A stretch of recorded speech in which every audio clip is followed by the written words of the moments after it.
Assalamu alaikum wa rahmatullahi wa barakatuh. The greatest example that we have ever seen in our life, the greatest one we want to follow, the role model, the one we love more than ourselves, he is the topic of our conversation today, the Ramadan of the Prophet Muhammad sallallahu alaihi wasallam. When the Prophet Muhammad sallallahu alaihi wasallam's Ramadan is mentioned, there are some activities, some qualities mentioned about the Prophet sallallahu alaihi wasallam. Some things that would occupy his mind and some things that he would occupy his month with. And some things are just unsaid. They're not even described. And let's talk about those things first. What did the Prophet ﷺ eat in Ramadan? What food did he consume? Because for you and me, as the month draws near, that is the first thing on our mind. Because for many of us, Ramadan is the month of feasting, not the month of fasting. It's not the month of i'tikaf, it's the month of itikaf. I thought about that one all by myself. Trademark, inshallah. And so for many of us, in many cultures, Ramadan, when Ramadan comes, there are special food dishes that are reserved for Ramadan. Special fried objects, special fritters, special sweet dishes only for Ramadan. Ramadan has become a feasting festival. A month in which we meet lots of people, we eat, we fill our bellies, we get too exhausted for Taraweeh. The Prophet ﷺ, his norm when it came to eating was that nothing would be cooked in his house for months on end. 3 months, 4 months, 5 months might go by and the fire, the stove in the house of the Prophet ﷺ would never be lit. He would wake up on some days and ask his wife Aisha, is there any food at home? She would say no. He'd say, I'm fasting today. This is outside of Ramadan. What did he live on? Anybody know? What was the main staple diet of the Prophet ﷺ? Al-aswadan, dates and water. Right? So this is the first thing. Ramadan of the Prophet ﷺ, food and feasting was not a part of it. But it is a part of our Ramadan.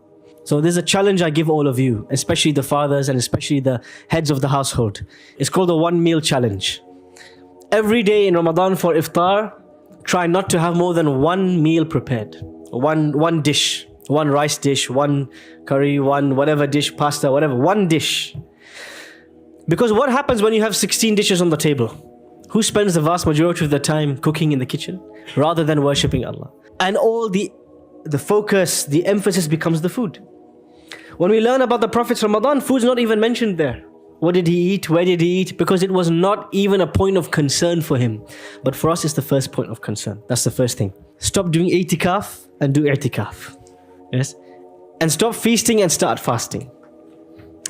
The second is the relationship of the Prophet ﷺ with the Quran. The hadith of Ibn Abbas in Sahih al-Bukhari, he says, كان رسول الله صلى الله عليه وسلم أجود الناس. The Prophet ﷺ was the most kindest and most generous and most lovely of people. وَكَانَ أَجْوَدَ مَا يَكُونُ فِي رَمَضَانِ. But he was even more lovely, even more generous, even more sweet, even more kind when it came to Ramadan. Why? حِينَ يَلْقَاهُ جِبْرِيلٌ. Because Jibreel alayhi salam would come to meet him. And he would meet Jibreel alayhi salam on a daily basis. يُدَارِسُهُ الْقُرْآنِ. They would study the Quran together. He would recite from his memory and Jibreel would check it.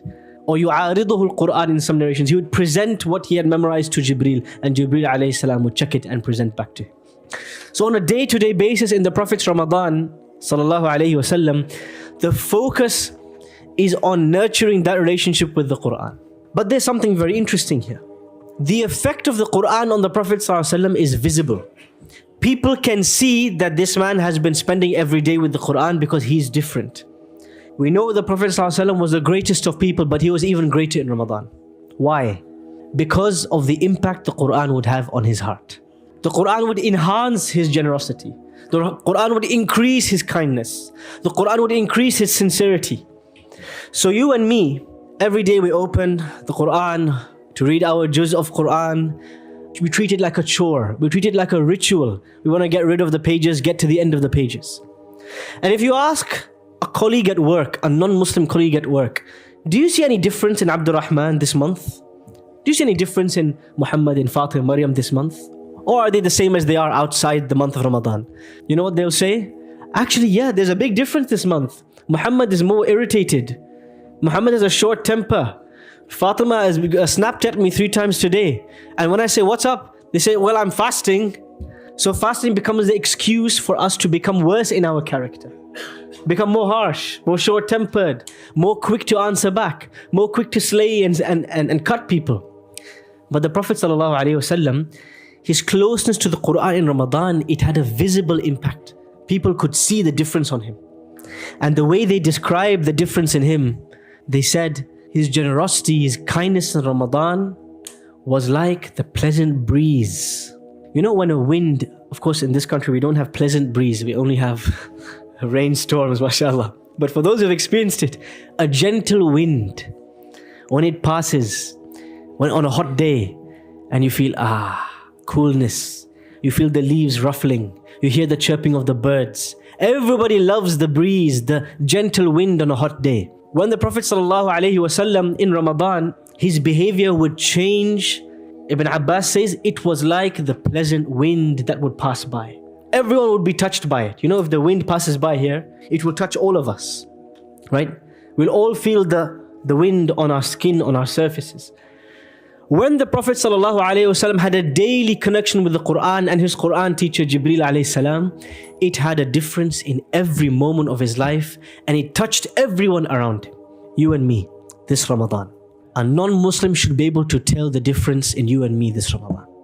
They should be able to tell, I don't know what's got into him or her, but this person has started to behave extremely patiently, extremely kindly, so punctual, so generous, so soft-spoken, so pleasant to be around, like the pleasant breeze. Someone who's a non-Muslim should be able to tell. That is the Sunnah, that is the Ramadan our Prophet ﷺ lived. That people could not tell he was fasting because he was agitated and angry and irritated. They could tell that daily he is taking from the light of the Quran, and that light is spreading everywhere in his behavior. كَانَ أَجْوَدَ مِنَ الرِّيحِ الْمُرْسَلَةِ, as Ibn Abbas says, he was even more sweet and pleasant than the beautiful breeze.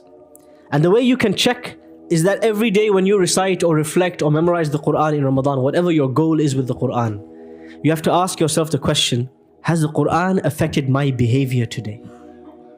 Or has it just gotten stuck in my throat? The Prophet ﷺ, when he was criticizing some people, he says, يَقْرَؤُونَ الْقُرْآنَ لَا يُجَاوِزُ تَرَاقِيَهُم. They will be reciters of the Quran, but the recitation will never go past their throat. Is the Quran for you and me just something nice to recite, to make some nice sounds with? Or is there a visible impact on your behavior? Ask your mom, ask your father, ask your friends, your housemate, your cousins. Can you see any difference in me? If not, this is not the Prophet's Ramadan. This is not the way the Prophet ﷺ lived the Quran. He lived the Quran. He didn't just recite it, he lived it. Even if that slows down your recitation, even if that slows down your progress in reading the Quran, if it impacts your life in a way that everybody can see, you are now living the Quran as the Prophet ﷺ lived the Quran. The third part. So I said number 1, fasting, not feasting. I'tikaf, not itikaf. MashaAllah, that's good memories. Number 2, the Quran should have such a visible impact on you. Everybody should be able to tell, this guy is reading the Quran, man. Look at him. Look at how he talks to his neighbor. Look at how he serves his family. Look at how he talks to his kids. MashaAllah, look at this person. Look at the way they're in the masjid. People should be able to tell the Quran is changing you, is transforming you. Otherwise, our relationship with the Quran is superficial. It's surface level. And the Prophet ﷺ, the man we describe, the greatest man to walk this earth, he complained about people like that. وقال الرسول يا رب إن قوم اتخذوا هذا القرآن مهجورا. The Prophet will complain on the Day of Judgment, Oh Allah, my people abandoned the Quran. He will complain about you and me. We abandoned the Quran. Because abandoning the Quran is about not acting on the Quran, not letting it change you, impact your mind and your body, and just sufficing with just the recitation. I'm not saying that you are sinful by reciting, but I'm saying it's not enough. That is not the way the Prophet ﷺ engaged with the Quran. We have to act on it. It has to show in our actions, in our behavior. The last thing I want to mention, the third and last thing I want to mention about Ramadan of the Prophet ﷺ is seclusion, i'tikaf. The Prophet ﷺ lived for 9 Ramadans. In 8 of these Ramadans, the last 10 nights, he would live and stay in the masjid. And in the last year of his life, it was for 20 nights. Those who are working, try to get the last 10 nights off and try to practice this part of Ramadan, living in the masjid for 10 nights. Secluding yourself. Those who can't practice it, make your last 10 nights and make this Ramadan not a social thing, a social phenomenon. When we think Ramadan, we think about all the places we're invited to, the people we're going to meet, the restaurants we're going to eat at, the nice food we're going to order in. For us, Ramadan is a festival, some kind of eating and socializing festival. For the Prophet ﷺ, Ramadan was about seclusion, about hiding away from people, about being on your own. Today, if you go to a restaurant, you go to the hospital, you look at people in a waiting line, no one can be on their own with their thoughts anymore. We need to look at our phones. We cannot sit by ourselves without any stimulation for 5 minutes. If you can't do i'tikaf in the masjid, do i'tikaf from your phone. Seclude yourself from social media, deactivate the socials, get away. Uninstall WhatsApp for 10 days. What's going to happen? Those who really need you are going to call and SMS you. Don't worry, you're not going to get away. But practice al-khalwa, practice being by yourself. Because when you are on your own, this is when the most sincere dua comes from your heart. When you're on your own, this is where the most deep contemplation of the Quran happens. When you're on your own, you might weep from the fear and the consciousness of Allah. But when you're with other people, always with other people, it's a sign you're not comfortable being on your own. You're scared of your thoughts. You're agitated. Being on your own brings a calmness. Imagine 10 days and nights in the masjid, secluded from everybody else, just you and your Quran and your prayer mat. Practice that from day one, not just the last 10. Practice a bit of seclusion every day, 1 hour where you are in your corner, away from the eyes, away from the people. It's just you and Allah subhanahu wa ta'ala. And this is why the Prophet sallallahu alaihi wasallam, who can tell me how many times did he pray Taraweeh, the night prayer, in congregation? Yes, 2 times. According to some scholars, 3 times. For many of us, we can only imagine Taraweeh in the masjid. Try it once on your own. Because the Prophet's Ramadan, he would pray the night prayer on his own. Coming to the masjid was the exception, it was not the norm. Try it on your own, in the corner of your house, in the darkness, and you will hear your own sobs out of the fear of Allah and the connection with Allah. Because there's nobody else, you're not relying on an imam, on someone's recitation, it's just you and it's Allah subhanahu wa ta'ala. Try it once. So we said, fasting, not feasting. We said, the Quran should have a real life impact on your behavior, not just its recitation. And lastly, seclusion. Practice being alone in the night, in the day, not just socializing and jama'ah, which is all good as well, but practice some time just for you and Allah, nobody else. Quality time, one-to-one time. And with that, I come to the end of my talk.